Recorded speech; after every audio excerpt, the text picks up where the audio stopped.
Hey, what is up guys? I'm KBHD here, and well, welcome back to Techtober. The event that we were waiting for just wrapped up, which means I'm now allowed to share that my daily driver for the past couple days has been the brand new OnePlus 6T. So this phone's had a lot of hype leading up to it. We started seeing those specs and a little bit of design leaks, and basically it got a lot of people waiting for this phone. So the OnePlus 6T is, in the purest sense of the word, an incremental update. Most of it is the same as the OnePlus 6 that we're already familiar with, that I liked a lot.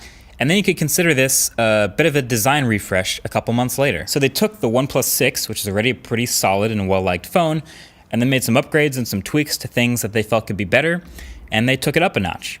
Okay, there's your notch pun for the video. So there are, conveniently, 6 new things with the OnePlus 6T. So first of all, the new display. It's bigger. It's a 6.4-inch display and still your 2340 by 1080 optic AMOLED they've been on for a while, and it's still pretty great. It's bright, it's colorful, and has a built-in adjustable color profiles. Obviously, I'm a big phone person, and phone screens keep getting bigger, and I still love it. Also, slightly smaller chin than the OnePlus 6. Not drastically smaller, but you can see it when you put them side by side. So the display is definitely an improvement. And that brings us to number 2. As you can see, the teardrop notch up here at the top. Everything OnePlus wanted to do with the fairly standard notch on the OnePlus 6, they are still doing in the smaller notch on this 6T, except for the notification LED. So up here is the front-facing camera, the earpiece, and the proximity and ambient light sensors. No fancy Face ID, dot projector, or depth sensors or anything like that, but just a pretty solid basic couple things. They can still do their super fast facial recognition with the RGB camera that has its pros and cons. And the speaker is slotted way up here at the top, but it wasn't doing a whole lot anyway, so we're not missing out much by shoving a tiny speaker up there. And for a lot of people, including me, this is an improvement. Larger screen, closer to the bezels, and more room up top for notifications and info. But you can still hide the notch with software if you want to. The only weird feeling I got about it is like how curvy it is. I mean, that's quite the curve from left to right. If you remember the Essential phone, that notch had probably about the same volume and total size, but it was pretty rectangular on the sides. This one is all slopey, and then it just touches the top of whatever app you're using in the middle. It's interesting, but you get used to it just like any other notch. Okay, number 3 is the fingerprint reader underneath the display. Something, again, a lot of people were looking forward to. Happy to see this slowly starting to become more common in mainstream phones. So that OnePlus 6 a couple months ago had the fingerprint reader on the back. That's now gone, and it's moved the logo up a little bit in its place.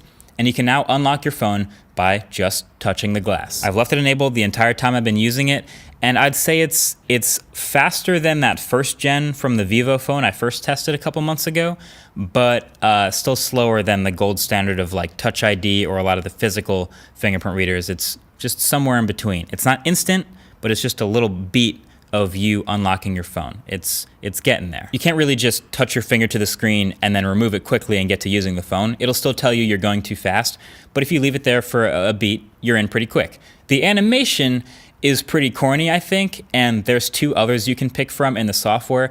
But the thing is, they all happen at full brightness. That's part of how the tech of this optical fingerprint reader underneath the screen works. It involves shining a light on your fingerprint.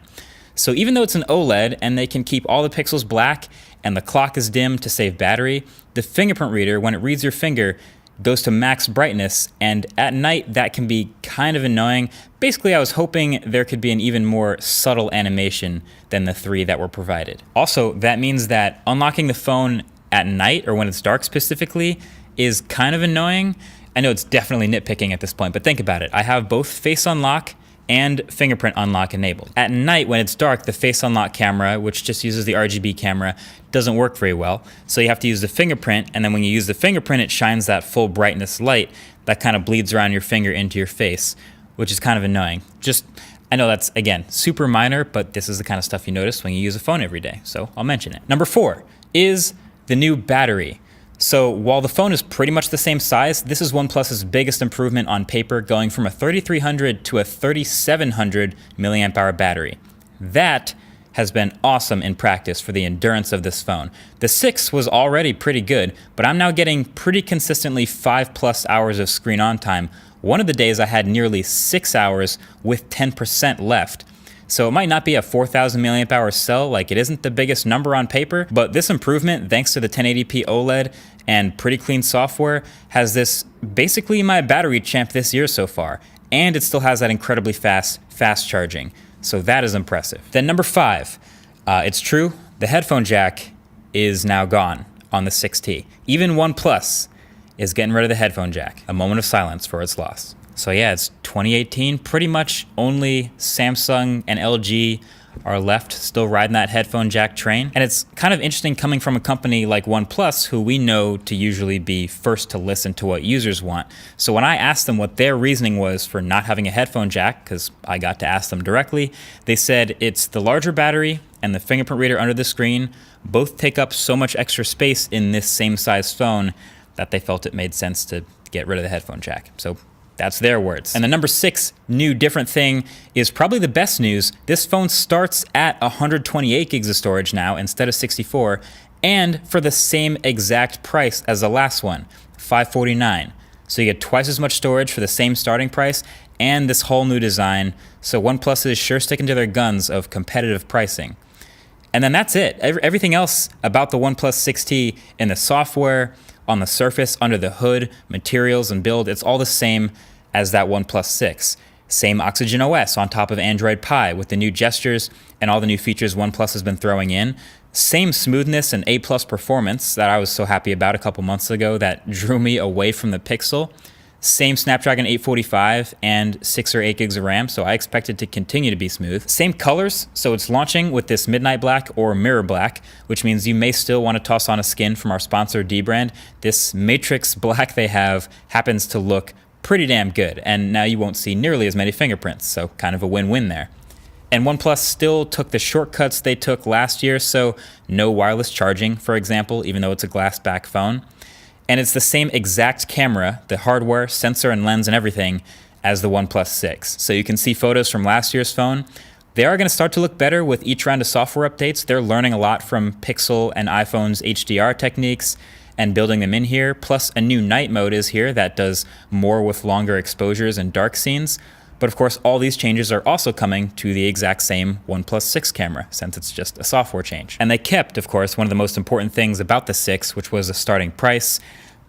Easy recommendation. This is a great phone. Now it's also coming with Verizon compatibility, and they're going to start working with T-Mobile. You'll see it in T-Mobile stores, I'm assuming. So this is going to be making its first big push into carriers in the US, which is pretty cool.